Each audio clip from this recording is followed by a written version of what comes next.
besar yang terjadi di daerah Bukit Siguntang. Percayaan agama Hindu dan Buddha itu, mereka percaya dewa itu turun di tempat yang paling tinggi di suatu wilayah. Nah, memang di sekitar Bukit Siguntang ataupun di atas itu banyak ditemukan artefak, grava, prasasti, patung, arca, dan lain sebagainya. Kemudian kapal, dinding kapal, dan lain sebagainya. Ya, salah satu yang kita bahas adalah prasasti Bukit Siguntang.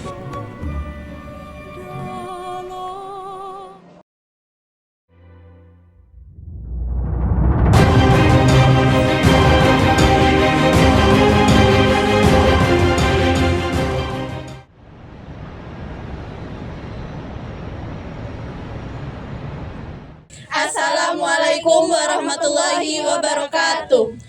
Perkenalkan, kami dari kelompok 5 meneliti tentang prasasti Bukit Siguntang sebagai tugas UTS dari mata kuliah Kedatuan Sriwijaya, dosen pengampu Ibu Hudaida dan Ibu Risa. Saya Husnul Hatimah, di samping kanan saya ada Wahyu Arditika, Hoirunisa Azahra, Indah Agriani, Anissa Azugra, Dwi Tria Ayundasari, Sawalani Ramadan. sekian video pembukaan dari kami. Untuk video selanjutnya akan kami jabarkan di video selanjutnya. Terima kasih.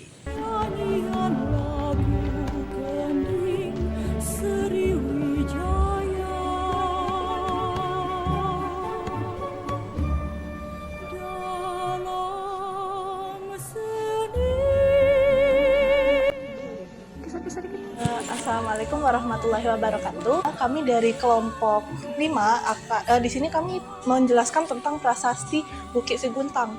Nah, di sini kami bersama narasumber, boleh perkenalan, Bu? Ya, nama kakak Kak Ayu. Oke, Kak Ayu. Nah, sebelumnya mohon maaf ya, kami minta sedikit waktu untuk menjadi narasumber kami pada kali ini. Pertanyaan kami cuma 3 sih. Yang pertama itu tentang itu tempat ditemukan dan kapan ditemukannya prasasti Bukit Siguntang, isinya sama itu dari dulu, Bu. Ya, jadi prasasti Bukit Siguntang ini merupakan salah satu prasasti yang relia di Museum Sriwijaya. Prasasti Bukit Siguntang sendiri itu ditemukan di Bukit Siguntang pada tahun 1920, yang mana berjumlah 21 baris, yang mana menceritakan tentang peperangan besar yang terjadi di Bukit Siguntang sendiri. Oh, ini berarti tempat penemuannya memang di Bukit Siguntang? Ya, betul sekali. Jadi kebanyakan prasasti-prasasti Museum Sriwijaya atau Kerajaan Sriwijaya itu dinamai berdasarkan tempat penemuannya. Kalau untuk bahasa dan tulisan mereka menggunakan apa? Kalau bahasanya Melayu kuno, dan aksaranya merupakan aksara Pallawa. Di Bukit Siguntang juga ditemukan banyak keramik dan juga ada arca Siguntang. Jadi selain ada prasasti, ada arca Siguntang juga. Nah, kenapa lokasinya di sini? Karena memang Museum Sriwijaya itu merupakan museum khusus yang merawat, melindungi dan juga melestarikan peninggalan-peninggalan khusus Kerajaan Sriwijaya atau Kedatuan Sriwijaya. Jadi pada masa Sriwijaya sendiri, kenapa Bukit Siguntang banyak sekali penemuan? Karena memang pada masa kerajaan pada kepercayaan agama Hindu dan Buddha itu, mereka percaya dewa itu turun di tempat yang paling tinggi di suatu wilayah. Nah, di tempat yang paling tinggi di suatu wilayah di di Palembang tepatnya, itu ada 2 bukit. Yang pertama ada Bukit Talangtuo dan yang kedua itu ada Bukit Siguntang. Makanya di Bukit Siguntang dan Bukit Talangtuo juga ada penemuan prasastinya. Nah, dari situ juga, dari Bukit Siguntang juga, makanya dari salah satu itu kenapa ada peperangan besar yang terjadi di daerah Bukit Siguntang, karena dipercaya adanya pengkhianat atau pemberontak pada masa Sriwijaya sehingga melakukan peperangan di daerah sana.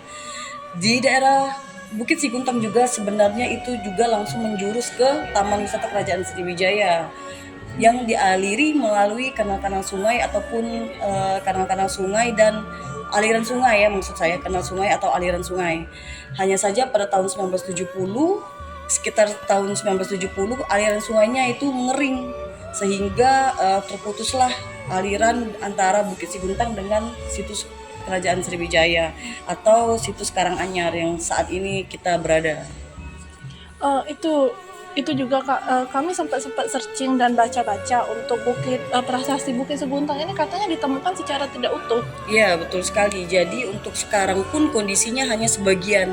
Makanya itu dijelaskan kami buat titik-titik karena sebenarnya itu ada penjelasannya lagi. Jadi memang belah menjadi ada yang di bagian sebelah kiri dan juga di bagian sebelah kanan.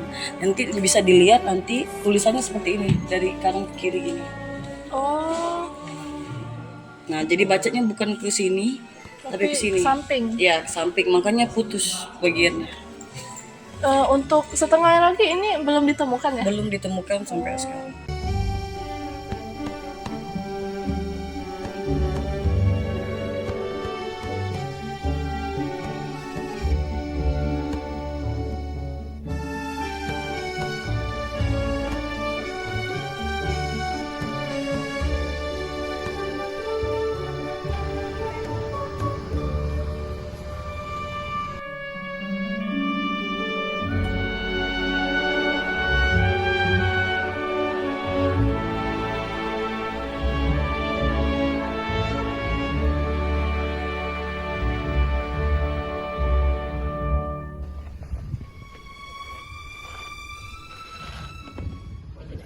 Perkenalkan dulu. Jadi pertama-tama kami ucapkan selamat datang di Bukit Seguntang. Assalamualaikum warahmatullahi wabarakatuh. Perkenalkan dulu, nama saya Sulaiman. Saya adalah di kunci yang keempat atau generasi keempat. Lebih kurang baru 30 tahun, jadi mulai tahun 1993. Jadi baru 30 tahun dari Bukit. Itu meneruskan orang tua, kakek dan buyut. Jadi letaknya geografisnya itu lebih kurang 14,8 hektar.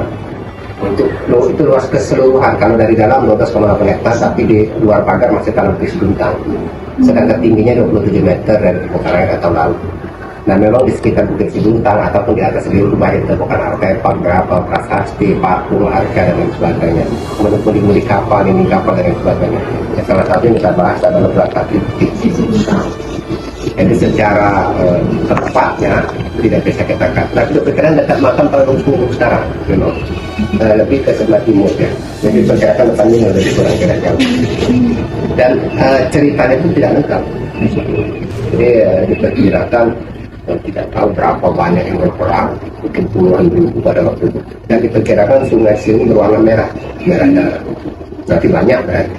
Nah, itu juga tidak jelas. Menurut tafsir Jos Jodes diperkirakan Sriwijaya prasasti. Karena ditemukan era Sriwijaya dan Sanskrit dan berbarengan dengan 682 atau 604 Saka diperkirakan dari zaman Sriwijaya Pentahyak sampai prasasti Geraha Tereng Selatan. Diperkirakan di masa itu. Jadi memang dia ditemukan di Bukit Seguntang dari atas sampai di bawah. Secara spesifik tidak ada, tapi diperkirakan di dekat bukan itu nanti kita. Jadi boleh di wilayah ini lah. Pak, ini kan katanya kan Bukit Seguntang ini prasasinya itu baru setengah lagi belum tahu itu pasti itu ditemukan Itu prasasti Bukit Seguntang apa patung Amarawati? Potongan. Di sini banyak ditemukan potongan sama dengan misalnya ini ada potongan ini kan bulat atau panjang. Jadi memang banyak ditemukan potongan. Termasuk juga patung Amarawati yang mau dibangun itu. Ada kan tadi mau dibangun ini. Itu juga ditemukan sebelah ke bawah, sebelah ke atas di Tanang Tungok, sebelah barat 3 kilo Bukit Seguntang. Dan tangan kiri itu belum ketemu tuh kan. Kalau prasasti Bukit Seguntang antara sebelah selatan itu sudah mungkin. Jadi sebetulnya harus semua 22 prasasti itu harus berurutan. Tidak bisa membahas hanya Bukit Seguntang itu sepotong. terakhir tentang mengenai isi Bukit Seguntang itu. Ini pelajarannya bertahap. Jadi kita bertahap. Ini kembali ke Sriwijaya. Sriwijaya ini kalau untuk kalangan luas, ilmu yang lebih tinggi. Itu pembahasannya beda. Sejarah Sriwijaya itu bukan hanya dari kita, dari Kamboja, Thailand, Madagaskar, India, bahkan karangan Jos Jodes 1883 mengatakan Wijaya itu nama kerajaan. Padahal di semua 22 prasasti itu nama kerajaan. Jadi berarti tidak ada kerajaan. Kemudian dari sejarah asing ada nama Sriwijaya itu bukan Sriwijaya, tidak ada nama Sriwijaya. Shiliposi, Sanposi, Sri Buddha, Swarna Bumi, bahasa Arab Zabak. Kok diartikan Sriwijaya? Nah, Ya sudah membaca buku Profesor Gen tahun 1818. Profesor Gen tidak mengatakan Wijaya pasti itu bukan bukit nama kerajaan. Wijaya itu nama orang. Wijaya adalah insan. Profesor Gen mengatakan itu nama tempat. Hanya Jostodes yang menyebutkan Sriwijaya itu nama kerajaan. Berdasarkan dari orang-orang asing maksudnya Ixing, ada Ixing lebih satu bukan dia menyebut Sriwijaya. Langsung diartikan Sriwijaya.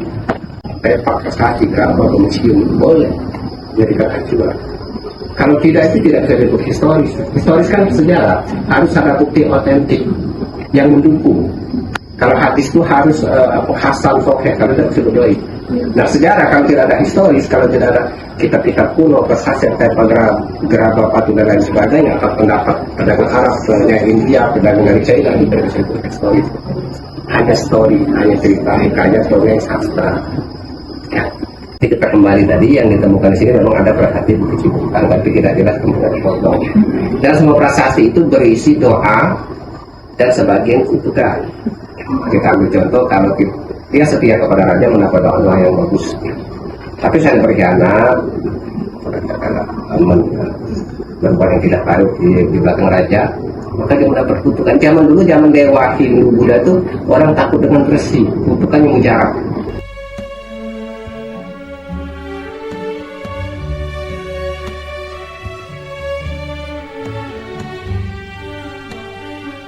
Sekian video dari kami ucapkan terima kasih dan wassalamualaikum warahmatullahi wabarakatuh.